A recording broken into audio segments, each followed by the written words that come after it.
Y para hablar sobre ese tema nos enlazamos vía telefónica con el abogado penalista Carlos Caro. ¿Cómo está, doctor? Buenas tardes. ¿Qué tal, Alejandra? ¿Cómo le va?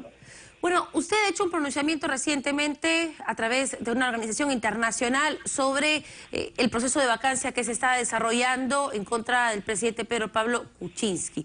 ¿Cuál es su opinión al respecto? ¿Se está siguiendo o no el debido proceso en este caso?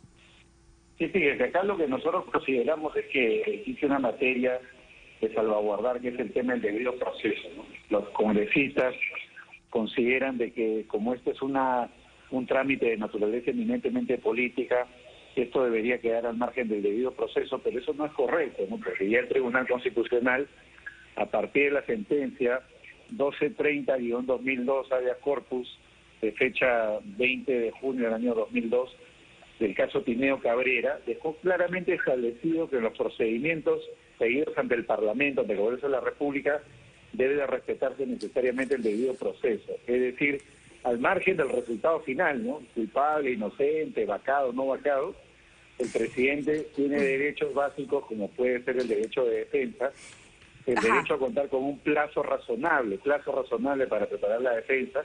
El tema de los 6 días, desde ese punto de vista, podría ser cuestionado. Tiene derecho también a que se le adjunte las pruebas, por eso que estoy escuchando ahora que su abogado está pidiendo las pruebas, digamos, de la imputación en su contra.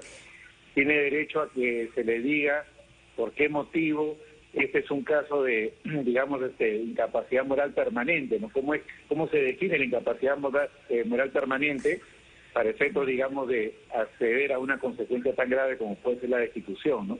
Doctor Caro, usted ha mencionado estos derechos fundamentales que no solamente le corresponden al presidente de la República, sino a todos los peruanos.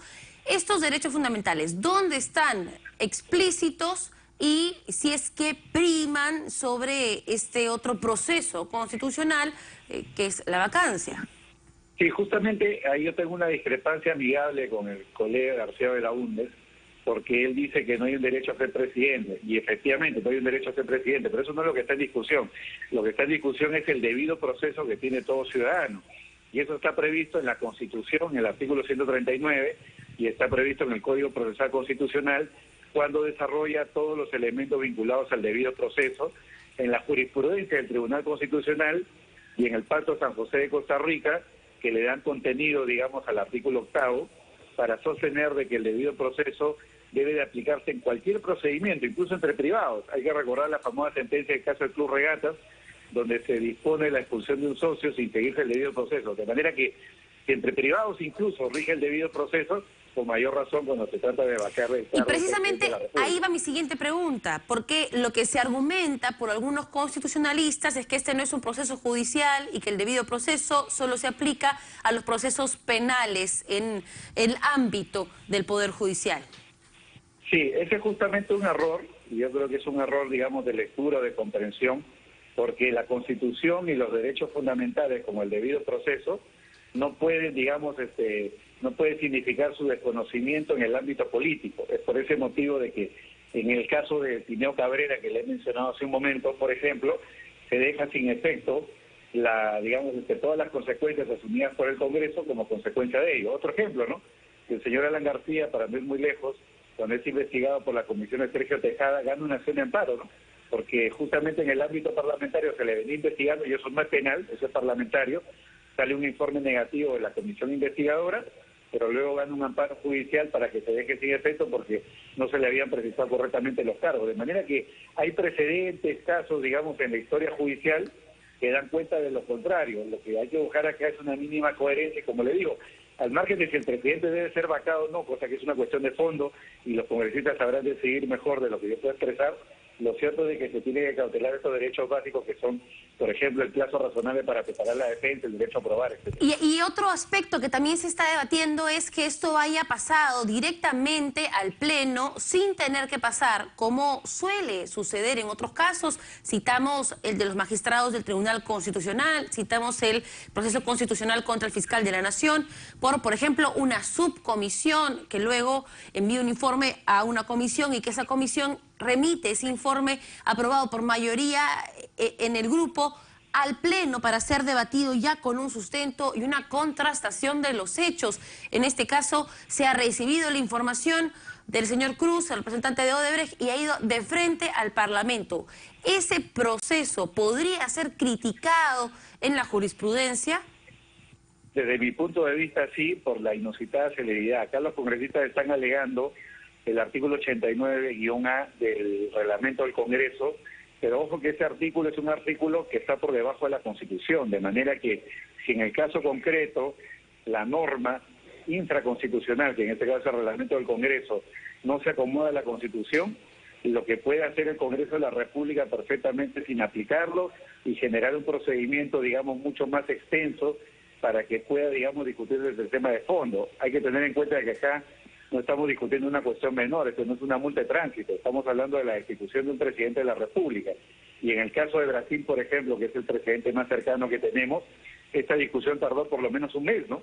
Desde que fue planteado, desde que fue discutido, hasta que finalmente fue decidido con los resultados finales que ya todos conocemos, ¿no? Entonces acá creo que es importante que haya serenidad, que se piense que el debido proceso no es una traba, lo tiene, digamos, como derecho cualquier ciudadano, hasta un terrorista, como Ismael Guzmán, de manera que con mayor razón lo debe defender el presidente de la República. En este caso, y ya con esto vamos terminando, ¿cree usted que debía haber sido sometido el presidente a un proceso de infracción constitucional primero para poder, digamos, tener toda la legitimidad de una discusión abierta que habría sido también, por supuesto, sintonizada por los ciudadanos de nuestro país, para poder darle más solidez a esta acusación de incapacidad moral? A ver, acá hay tres temas paralelos, ¿no? Porque mire, una cosa es la cuestión penal, que implicaría, digamos, una acusación constitucional.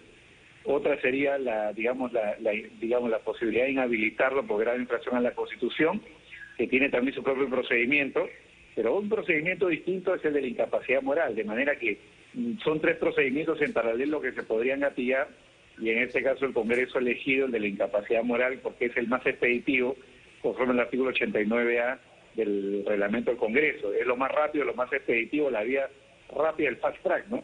Y yo creo que acá, digamos, lo prudente sería que dentro de este mismo procedimiento, que es paralelo, se pueda generar un espacio de prueba, ¿no?